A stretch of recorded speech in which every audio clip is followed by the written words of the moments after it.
ਭਾਈ ਸਤਿ ਸ੍ਰੀ ਅਕਾਲ।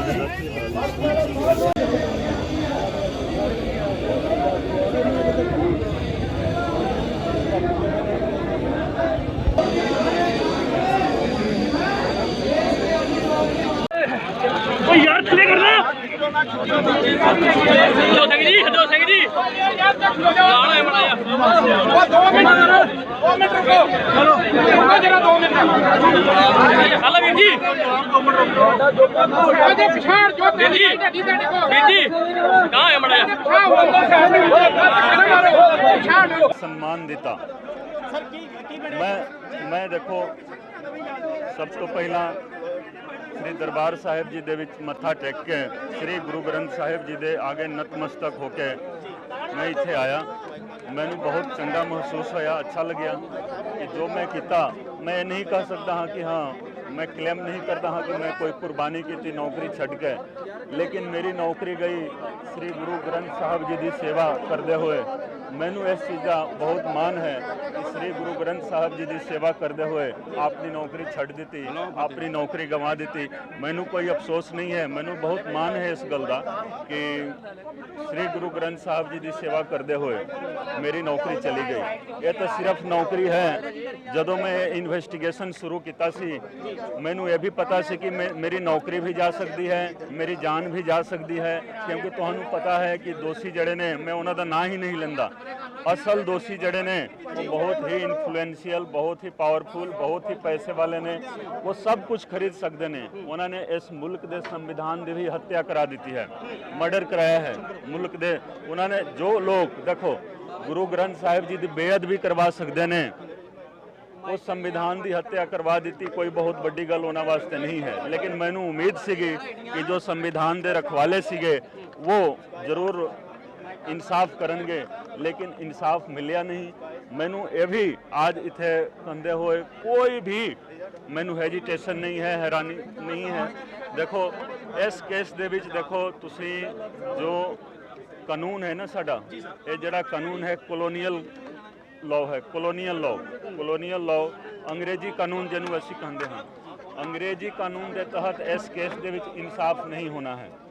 हो ही नहीं सकता है अंग्रेजी कानून के तहत। ये मेरा दावा है। दूसरा मैं ये कहूँगा देखो कि जो री इन्वेस्टिगेशन की गल कर रहे हैं, दोबारा इन्वेस्टिगेशन तुसी एक सीट बना लो, 2 बना लो, CBI ले आओ, तुसी जो मर्जी ले आओ, री इन्वेस्टिगेशन हो नहीं सकता है। टाइम पास जरूर होगा, लोगों को मूर्ख जरूर बनाया जाएगा। दूसरी गल यह है कि जो चलान मैं दिता सी, जो रिपोर्ट ना तो वो रिपोर्ट सरकार नू गई सी, कई लोगों को भुलेखा है कि ये रिपोर्ट सरकार नू दी गई सी, ना ही ये रिपोर्ट मानयोग हाई कोर्ट दे विच दाखिल हुई सी। साडी रिपोर्ट 9 चलाना के रूप दे फरीदकोट की मानयोग जिला अदालत दे विच दाखिल की गई सी। उन्हां 9 चलाना चो 5 चलान जड़े ने उन्होंने क्वैश कर दिता गया है, खारिज किया गया है। 4 चलान हुण भी जिंदा ने, ठीक है कि नहीं। लेकिन मैं ये कहूँगा हाँ कि देखो जो रिपोर्ट दी गई है वो रिपोर्ट मानयोग जिला अदालत फरीदकोट दे विच है। मैनू ये पता नहीं है कि वो रिपोर्ट किस तरह मतलब बिना रिपोर्ट देखे हुए जो फैसला आया है, मैं फैसला ना तो पढ़िया हाँ, ना मैनू पढ़ना है, ना ही मतलब मैनू उसकी लोड़ है। मैनू पहला तो पता सी, ठीक है, इस दे बारे पहला तो पता सी, तो मैं उस दे उत्ते कोई किंतु परंतु नहीं करना चाहता हाँ, कोई किंतु परंतु नहीं। जो फैसला आया है मानयोग हाई कोर्ट का जो फैसला है उस दे नाल मैनू कोई भी सुनो तो सही। रिपोर्ट इन्नी तनदेही दे नाल बनाई सी तां कोर्ट ने खारिज क्यों की? मेरी गल तो सुनो, मैं जो ऑर्डर आया है ऑर्डर दे उत्ते कोई भी मैं बयान नहीं देना चाहता हाँ, उस दे उत्ते कोई भी मैं तर्क वितर्क असी नहीं करना चाहता हाँ, क्योंकि साडे मुल्क का जो कानून है वो इस चीज़ की इजाजत नहीं देता। लेकिन इन्वेस्टिगेशन मेरे वालों सुनो, इन्वेस्टिगेशन मेरे वालों 2 साल तक की गई है, पूरी ट्रांसपेरेंट इन्वेस्टिगेशन रही है। एक लाइन जो है ना अपने आप दे विच सबूत है, ठीक है। तुसी जो सवाल किया कि खारिज क्यों हो गया, मैनू नहीं पता है। जेकर मानयोग जिला अदालत सैशन अदालत फरीदकोट वालों साडे गवाहां दा बयान लिया जांदा, साडे वालों जो सबूत उत्थे ਪੇਸ਼ ਕੀਤੇ ਗਏ ਹਨ ਉਹਨਾਂ ਸਬੂਤਾਂ ਨੂੰ ਦੇਖ ਕੇ ਗਵਾਹਾਂ ਦਾ ਬਿਆਨ ਦੇ ਕੇ ਜੋ ਕੁਝ ਵੀ ਫੈਸਲਾ ਆਉਂਦਾ ਸਾਨੂੰ ਮਨਜ਼ੂਰ ਸੀ ਲੇਕਿਨ ਸਾਡੇ ਗਵਾਹਾਂ ਦਾ ਬਿਆਨ ਨਹੀਂ ਹੋਇਆ ਮੈਨੂੰ ਮੌਕਾ ਨਹੀਂ ਮਿਲਿਆ ਕਿ ਆਪਣੇ ਗਵਾਹਾਂ ਨੂੰ ਅਦਾਲਤ ਦੇ ਸਨਮੁਖ ਪੇਸ਼ ਕਰ ਸਕਾਂ ਮੈਨੂੰ ਮੌਕਾ ਨਹੀਂ ਮਿਲਿਆ ਕਿ ਜੋ ਅਦਾਲਤ ਦੇ ਵਿੱਚ ਅਸੀਂ ਸਬੂਤ ਪੇਸ਼ ਕੀਤੇ ਹਾਂ ਉਹ ਜੋ ਸਬੂਤ ਨੇ ਉਹਨਾਂ ਸਬੂਤਾਂ ਨੂੰ ਵੇਖਿਆ ਨਹੀਂ ਗਿਆ ਕਿਉਂਕਿ ਨਿਪਟਾਰਾ ਇਹਦਾ ਹੋਣਾ ਹੈ ਫਰੀਦਕੋਟ ਦੀ ਜ਼ਿਲ੍ਹਾ ਅਤੇ ਸੈਸ਼ਨ ਅਦਾਲਤ ਦੇ ਵਿੱਚ ਮੈਂ ਦੁਬਾਰਾ ਇਹ ਕਹਿਣਾ ਚਾਹੁੰਦਾ ਹਾਂ ਕਿ ਕੋਈ ਵੀ ਵਿਅਕਤੀ ਉਸ ਚਲਾਨ ਦੇ ਕਿਸੇ ਵੀ ਪਹਿਲੂ ਦੇ ਉੱਤੇ ਮੇਰੇ ਨਾਲ ਡਿਸਕਸ ਕਰਨਾ ਚਾਹੁੰਦਾ ਹੈ ਜਨਤਕ ਤੌਰ ਤੇ ਵਿਅਕਤੀਗਤ ਤੌਰ ਤੇ ਆ ਕੇ ਡਿਸਕਸ ਕਰ ਸਕਦਾ ਹੈ ਇੱਕ ਇੱਕ ਲਾਈਨ ਉਸ ਚਲਾਨ ਦਾ ਜੋ ਲਿਖਿਆ ਗਿਆ ਹੈ ਉਹ ਗੁਰੂ ਗੋਬਿੰਦ ਸਿੰਘ ਜੀ ਦੀ ਕਿਰਪਾ ਦੇ ਨਾਲ ਲਿਖਿਆ ਗਿਆ ਹੈ ਮੇਰੇ ਅੰਦਰ ਉਹ ਕਾਬਲੀਅਤ ਨਹੀਂ ਸੀਗੀ ਕਿ ਮੈਂ ਇਸ ਤਰੀਕੇ ਦੀ ਇਨਵੈਸਟੀਗੇਸ਼ਨ ਕਰ ਸਕਦਾ ਸੀ ਜੋ ਇਨਵੈਸਟੀਗੇਸ਼ਨ ਹੋਇਆ ਹੈ ਗੁਰੂ ਗੋਬਿੰਦ ਸਿੰਘ ਜੀ ਮਹਾਰਾਜ ਦੀ ਕਿਰਪਾ ਦੇ ਨਾਲ ਹੋਇਆ ਹੈ ਤੇ ਕੋਈ ਵੀ ਵਿਅਕਤੀ ਜੇਕਰ ਚਾਹੁੰਦਾ ਹੈ ਕੋਈ ਵੀ ਕਾਨੂੰਨ ਦਾ ਜਾਣਕਾਰ ਹੋਵੇ ਕਿਸੇ ਨੂੰ ਵੀ ਬਹੁਤ ਹੰਕਾਰ ਹੋਵੇ ਉਹ ਮੇਰੇ ਨਾਲ ਆ ਕੇ ਡਿਸਕਸ ਕਰ ਸਕਦਾ ਹੈ ਮੇਰੀ ਗੱਲ ਸੁਣੋ ਜੋ ਬੇਅਦਬੀ ਕਰਵਾ ਸਕਦੇ ਨੇ ਗੁਰੂ ਗ੍ਰੰਥ ਸਾਹਿਬ ਜੀ ਦੀ ਬੇਅਦਬੀ ਕਰਵਾ ਸਕਦੇ ਨੇ ਠੀਕ ਹੈ ਕਿ ਨਹੀਂ ਉਹ ਕੁਝ ਵੀ ਕਰ ਸਕਦੇ ਨੇ ਮੈਨੂੰ ਕੋਈ ਪਰਵਾਹ ਨਹੀਂ ਉਹਨਾਂ ਦਾ ਕੋਈ ਸਟੇਟਸ ਨਹੀਂ ਹੈ ਹੁਣ ਮੈਂ ਦੁਬਾਰਾ ਅੱਜ ਦਾ ਜਿਹੜਾ ਸਨਮਾਨ ਸਮਾਰੋਹ ਹੈ ਮੈਂ ਦੇਖੋ ਮੈਂ ਇਹ ਦਾਅਵੇ ਦੇ ਨਾਲ ਕਹਿ ਸਕਦਾ ਹਾਂ ਕਿ ਮਾਨਯੋਗ ਜਥੇਦਾਰ श्री दादूवाल साहब जी नाल मेरी आज पहली मुलाकात इत्थे हो रही है आप जी ने भी मीडिया दे विच बयान दिता सी कि कोई मुलाकात नहीं है ये असी श्री हरमंदिर साहिब जी दे सामने आज पहली मुलाकात हुई है इन्हां दी रहनुमाई दे विच सारे संत समाज दे लोग संत महापुरुष वख-वख धर्मां दे वख-वख संप्रदावां दे सारे संत महापुरुष आए ने मैं इन्हां सारिਆਂ ਦਾ मैं ਧੰਨਵਾਦ करदा हाँ एक ऐसे तरीके ਦਾ सन्मान मैनू उसे फरीदकोट दे विच दिता गया सी 2004 दे विच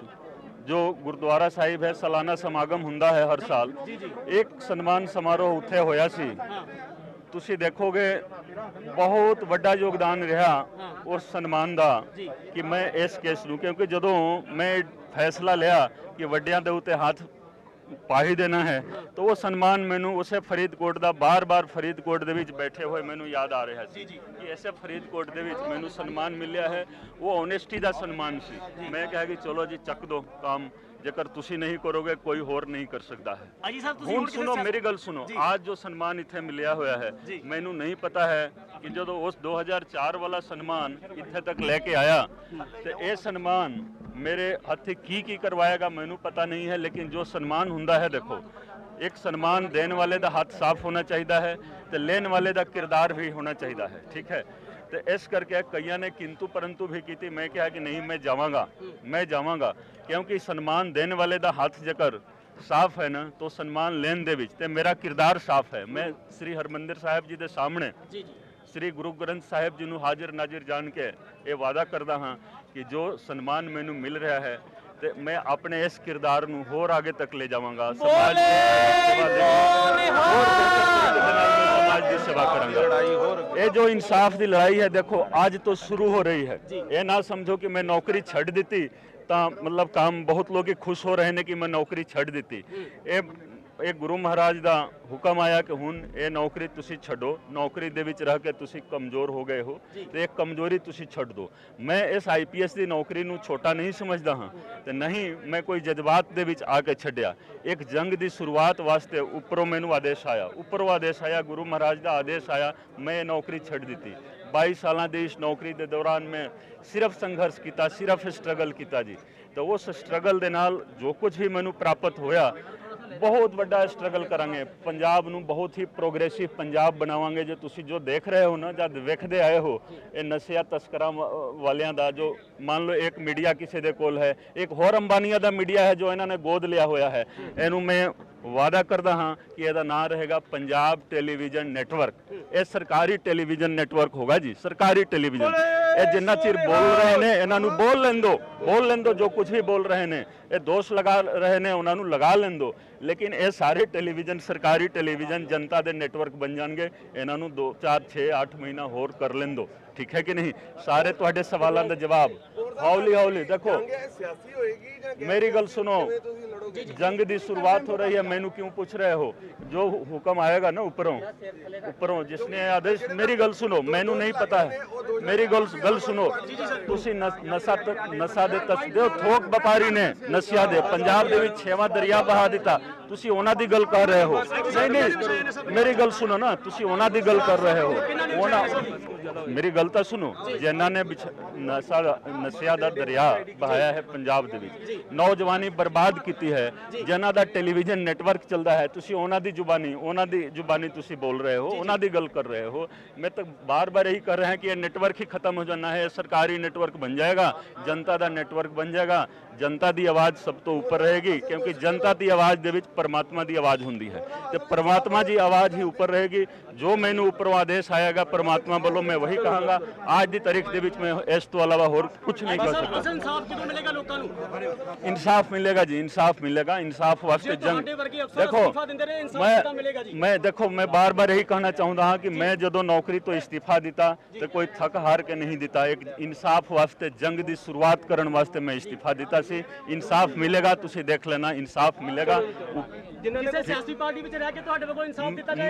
मैं देखो, तुसी कोई भी सवाल इस तरह का ना करो, ठीक है ना जी।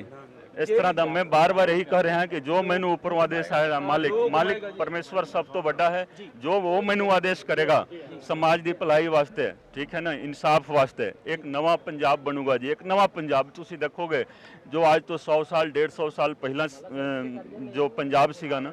वो पंजाब तुसी देखोगे। महाराजा रणजीत सिंह जी के बारे तुसी सुनिया होगा, उस तो पहला भी तुसी देखो पंजाब बहुत ही